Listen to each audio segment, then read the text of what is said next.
We don't know when, but every bunch of years it comes.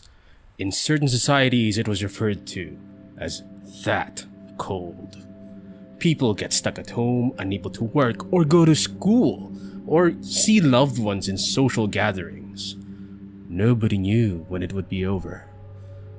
What we did know was that Monster Hunter is coming. Alright, so it's been more than a week that I've managed to wrangle myself away from the game long enough to talk about it, and here we go. I love the game. If that's the burning question, that's the short answer. I don't think anyone would be surprised if they dig up my history with Monster Hunter, where I started with World. Considering how that title performed, it would be crazy for Capcom to not make a follow-up on the new direction they've taken the series. However, that task is by no means a simple one. First, make a game that's more impressive than Monster Hunter World. Next, make a game that is not only engaging enough for old-time fans, but also make it accessible enough to welcome a curious new audience. Ah yes, the old fans versus new fans dilemma. Always necessary, always ugly, and sometimes entertaining. Streamlining much of the experience appears to be the answer from Capcom, where instead of making the game one way or the other, it chooses both and leaves the decision to the players themselves. On the other hand, somehow they are still able to expand on almost every weapon to give even the most seasoned players something new to experience. And a world that has so much more to show you if you're willing to trudge through the Uncharted. After really sitting down with Monster Hunter Wilds, I thought, wow, that's a lot of spinning plates they're keeping up there. Inevitably, they do fumble in a few places, but it's honestly impressive that they got there in the first place. While some of you may know how I like to break down these reviews, I'm not so sure that format will really convey my feelings about this game. So I may freestyle here and there, unsure of where it may lead. But what is an adventure if not venturing into the unknown? Journey with me. Touch that nest, and we'll be next. Why though? It'll be a fun mystery to unravel.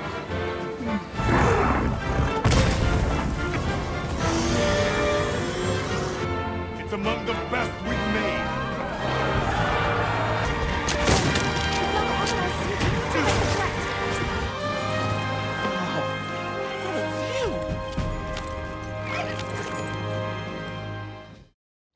Now for how the game looks and sounds. Without the rose-tinted glasses, the graphical fidelity upgrade is off the charts.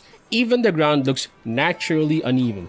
The wind blows, the foliage sways, and the water flows. It has a lot of small details that make the world feel more natural than crafted.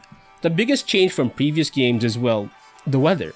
In previous titles, there would be a shift between night and day, but this time, the several interconnected biomes would have a season where a sandstorm is active, and the sun is grainy and it gets everywhere and I hate it. The forest would have a season of downpour where it's actually harder to get around as heavy rains flood anything that's not elevated. The result is that each biome would have 4 versions of itself as it cycles through their respective seasons. What's extra cool about it is it actually affects how the areas behave and what you can find in them. More on that later. After that, we have the models. If we're looking at general design, it's hard to say that it looks that different. Definitely, it's improved, but the look being different is another thing. Rathalos and Rathian being my prime examples here. They look good, but you won't really see how well they're improved unless you're seriously studying the models, their textures, and the fine details. And those details are honestly hard to see when you're running around circles around a fire-breathing lizard trying to cut their tails while not being sent home on a cart. As for your hunter and characters around it, the faces and hair are modeled well enough to look convincing and capable of forming natural-looking expressions. They do pass the AAA grade, so to speak.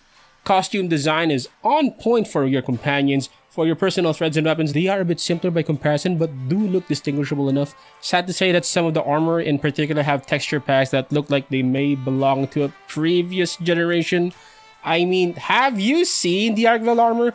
What's going on here? Luckily for PC players, they have the option of downloading high-res textures, though they have to get the game to work first. By the way, I'll have to say, I've been reviewing this on PlayStation 5 and it performed well on the balance setting. I chose to go with the console because I simply don't have a beefy enough rig to be able to confidently record or stream while playing this game. I'm sure the PC crowd has a bit more to say about the game's optimization, but that's something I can't really directly speak to myself. Moving on, and what I think is what matters most, is the visual clarity. Even in a sandstorm, you can tell what's important. For example, if the Raidao is about to blast you with lightning, or how the terrain around you looks like. It's easy to tell what the monster is from the rest of the area. You can tell, for the most part, what you can use in the current arena you're fighting in. Is there something in there that you can use as slinger ammo? Are there special interactions like rocks that you can pull down from above? A lot of it is kind of guided by what people might recognize as yellow paint in the form of scout flies, but honestly, you're going to need it with so much going on around you during a hunt. There is the typical wrestling with the camera where you find yourself up against a wall and a giant creature, but it's not to the point that you can't get yourself out of it. Also, when I said giant creature, there are about 3 of them that qualify for this issue, where it's just so big that when you're hitting it up close, it's pretty hard to figure out what's going on. It's like they got like a 5th dimension there. And before you know it, you're sent flying off from the air. I think Capcom can do a little better if they want us to have a better idea of what's going on when fighting these behemoths. Now the audio dimension. You know, I really like it when a game has a consistent melodic theme across songs that it features. And you guessed it, Monster Hunter Wilds has a central theme to many of its songs. That theme is such a layered statement of the world it's trying to convey. Proof of a Hero returns to us, but the Wilds version gives us an interesting spin on it. If World's main theme was a song all about adoring the beauty of nature and the creatures that live in it, Wilds' theme does a bit of this and more. It picks up Proof of a Hero, making it like a journey, and has these twists in the melody that makes it as if the lands you venture on have yet more to reveal to you. Intentionally slower, trying to make you take it all in, and somehow in its beauty presents a danger that you must be aware of and be willing to overcome. Look, I'm not a music major, but if there's anything I truly enjoy about these games, it's these wonderful BGMs, and the tune here just sets the stage so wonderfully for what Monster Hunter Wilds offers. And this is just the main theme. There's more to find as you play through. My personal favorite would be Reidao's theme, not to say that any of the others are slouches at all. One thing that's quite unique about my experience with MH Wilds is how it makes use of the DualSense's speakers. Instead of just making the controller vibrate for haptic feedback, it plays out the audio of footsteps in the water or crashing of monster claws right next to me, even the sharpening of weapons. It's a cool gimmick they've incorporated into the game. Then there's a voice acting, and I do believe they did a great job. I was afraid that a talking Palico was going to annoy me so much, but they do manage to avoid making it get there. We shall return your puny hovel. Pink fur. You think it's a Congalala? Sounds like we've got our work cut out for us. Alma, the commander, and the other characters do deliver their lines well, but the way the game is designed for dialogue and cutscenes make the pace feel awkward unless you're proceeding the conversations on your own. Not an ideal way to do it, I have to say. But thankfully, this isn't the kind of game that is carried by these scenes, at least not for a veteran like me.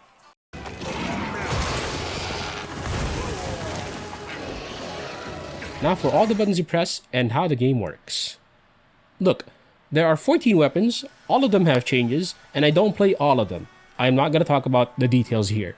If you ask me to even talk about my main weapons, like the gun lance, that's going to be a 15-minute lecture by itself. So let's just focus on the more general changes they've introduced to Monster Hunter Wilds. First is the focus mode, where going into it is pretty much like aiming down sights in Resident Evil 4. It zooms in, you get a reticle, and you directly attack whatever's in front of you.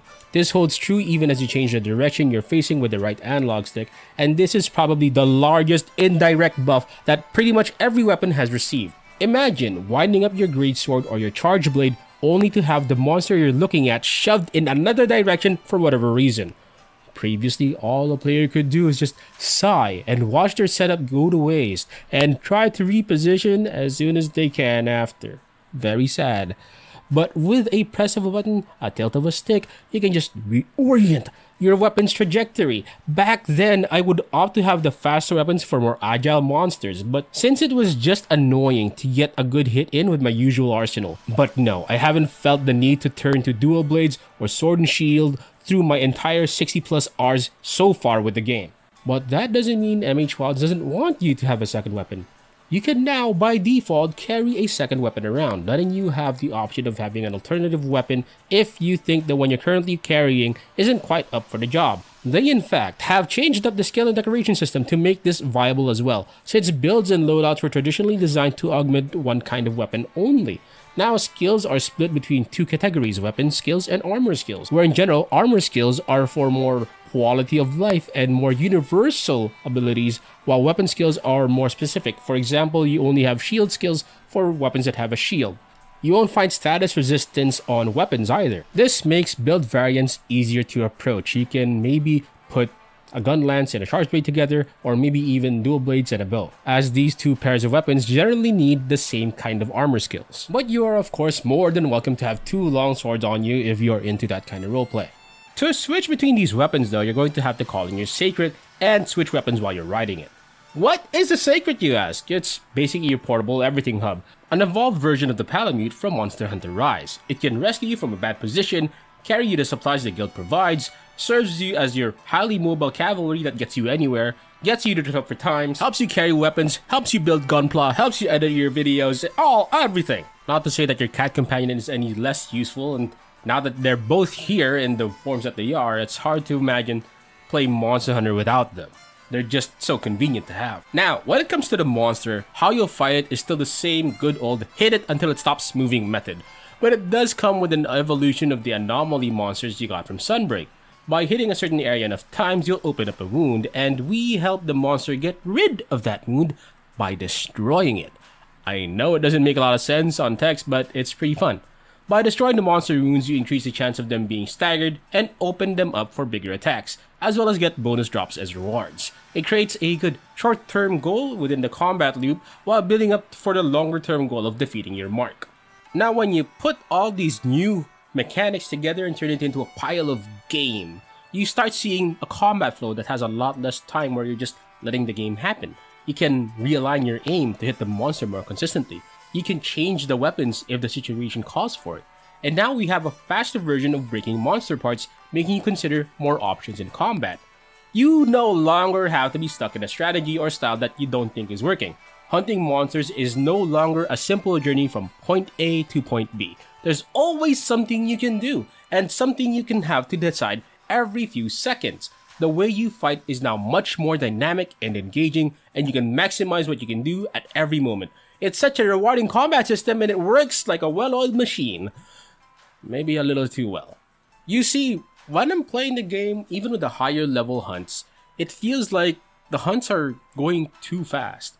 That maybe after 2 areas, the monster is already ready to pack it up. And no, I don't exactly want 30 to 40 minute hunts back. This 10 to 15 duration for every hunt feels like the correct duration. But it feels like the monsters aren't quite able to give everything they can to the hunt, and sometimes it doesn't look like you saw everything they can offer. Maybe it's because we're stun locking them too fast, maybe the damage is just too much for what we can do, and that's what I meant about the game mechanics maybe working a little too well. Greetings. Thank you so much for inviting us. We're travelers from the West. Now let's go over what the content of the game is, or what it offers us to play through. Monster Hunter Wilds is the first in the series that I've ever played that has such a railroaded story. You and your team travel from place to place with Nara, a survivor from an Artvold attack, seeking out the truth behind the lesser-known parts of the world. As this plays out, you are at the same time paced through the more general lessons the game has to teach you about playing the game, and I can see how, on paper, this would work. This whole journey feels more like an onboarding process for newcomers to the series, and that's probably important.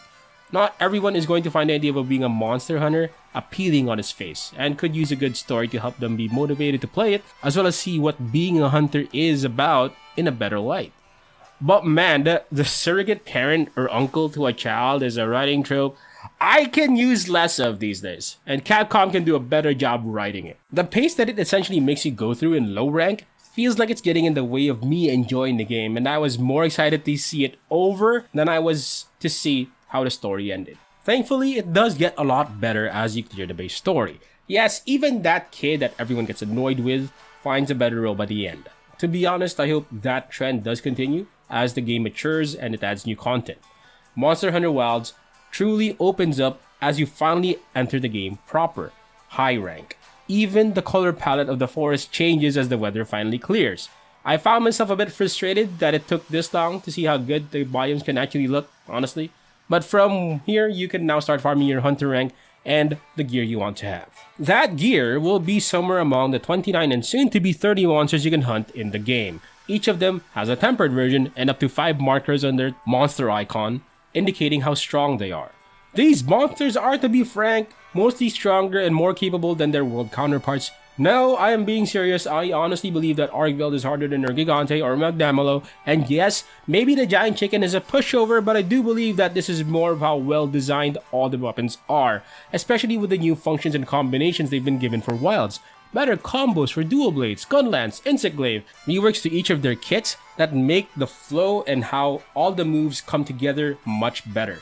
I haven't gone to explore more weapons from the usual types that I use, but I can see it from how my friends are enjoying the weapons they chose that all the weapons are pretty awesome right now. The story isn't necessarily over either, as you can still make interactions with village folk and are asked to handle problems caused by monsters in every region. But rather than uncovering some huge secret, these optional quests feel more like the day in the life of your friendly neighborhood monster hunter. It will probably expand further as we get more content in the future, so where this is going to go is something we'll have to watch out for. Honestly though, this format works for me just fine and wouldn't mind having variants of these down the line. The major background character of every Monster Hunter game is the map itself, boasting 5 major biomes, all of which you can travel to in a loosely interconnected manner. That feature though is pretty much overshadowed by the convenient fast travel that you can unlock with all the camps you can manage across all of them. In fact, the functions on the map are so convenient that you can see all the monsters around at any moment at any biome, and when you find a monster you want to take on later, or with your friends, you can always save them as an investigation to be able to revisit them later. When you're done with all of these, the endgame is all about making your own set of customized weapons, the Arshian weapons. You forge them from a combination of 3 pieces of broken weapons you obtain from high-level hunts and upgrade them to random stat increases that is hopefully a match for what you're looking for. And those who think they've seen it before, why yes. Yes, you have seen it before. In gacha games.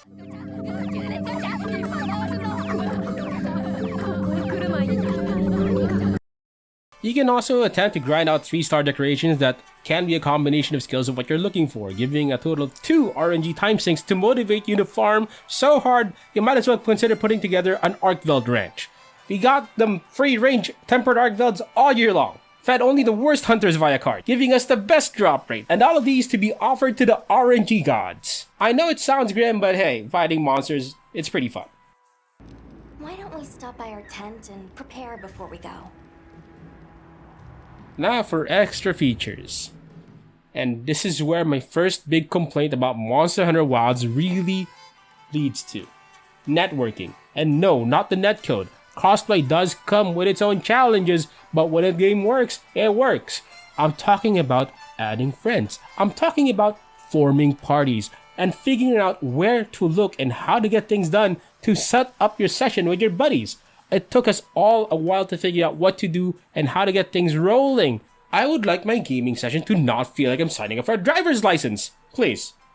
I'm not sure how, but figuring out how to do these basic network functions just didn't feel like something I would know. How do I add you? Go to your profile? No, there's no friends request button there. But there is a friend code, which you have to read off, go to a different part of the menu, encode, and then add. It's kind of bewildering how massively they missed. It feels like I'm trying to relearn an alternate operating system, or a boomer trying to get the printer to work over Wi-Fi.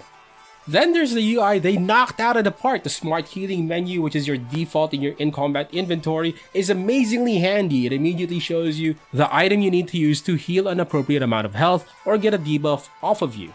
Great stuff. You can still customize much of your radial menu, but the default settings are functional enough to get you to hit the ground running with the content. Speaking of customizations, yes, you can still put together your layered armor, customize your hairstyle, and put together some truly insane combinations for either impressive or funny looks. I'm already looking up ideas to make a Cubile. Another level of the ridiculously good customization is the UI customization itself. You heard me complain about some of it a while ago, yes. Well, you can just turn it all off if you want to. Nothing but you, the monster, and you wondering if you have enough health to tank the next hit. There's also features that help people that may have issues with reading text or seeing certain colors or handling motion sickness. I personally appreciate being able to zoom out the camera as much as the game will allow me, so it's easier to see exactly how I'm about to card in the next few seconds.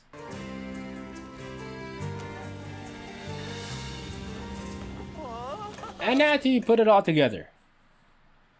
The 6th generation of Monster Hunter has attempted to streamline so much of the game in service of those who might be overwhelmed with the many small details you might have to pay attention to. And I'm certain that there will be those who will be disappointed at how simplified the game has become. I, in fact, harbored some of these feelings when I played Rise, coming from World. Some might say that the game is slowly becoming a boss rush simulator, leaving behind the concept of the hunt. And I'd say that these arguments have a bit of merit. However, it's also true that you can still play the old-fashioned way. You don't have to entirely rely on fast travel. You can turn the ridiculously useful Palico off. You can still have your preparation phase for monsters, though honestly speaking, at this point most defensive skills seem unnecessary. It feels like it's attempting to be 2 games at the same time, being an immersive world you can get lost in and potentially only return to towns to take care of certain errands, and at the same time, it wants to be that sort of game you and a bunch of buddies can just quickly drop in and drop out of. And it can certainly be both if you let it. In fact, we're not even aware of what the full plan is for the game yet, but so far, it seems to have hit the mark. In conclusion, it has become clear to me that Monster Hunter is a game that refuses to stagnate. Every iteration, every generation invites us to seek out a new frontier. It refuses to simply phone in the experience to cross out a list of requirements and call it a day. They attempt to give players more freedom in what they can do. They unite the successful innovations they made in previous attempts. They try to create the ultimate experience by making hunting more dynamic, by making exploration rewarding, and tie it all together with the stories the game presents, as well as the ones you can make with its emergent gameplay. This new title invites not only old fans to break new ground in the series, but calls anyone who might be even remotely interested in it to rise and discover the world of Monster Hunter. Alright, joke over. I love the game. I'm gonna play it. I'm gonna keep playing it. Thanks for watching. See you in the wilds. Go play it. Now. Monster Hunter Wilds is a game I've been waiting for, scoring a 5 out of 5. Available on PC, PS5, Xbox X, and S. Alright, video over. Thank you for watching. It's a little longer than usual. I might be a little passionate about Monster Hunter, but that's gonna be it for now. I'll see you guys next time. Till then.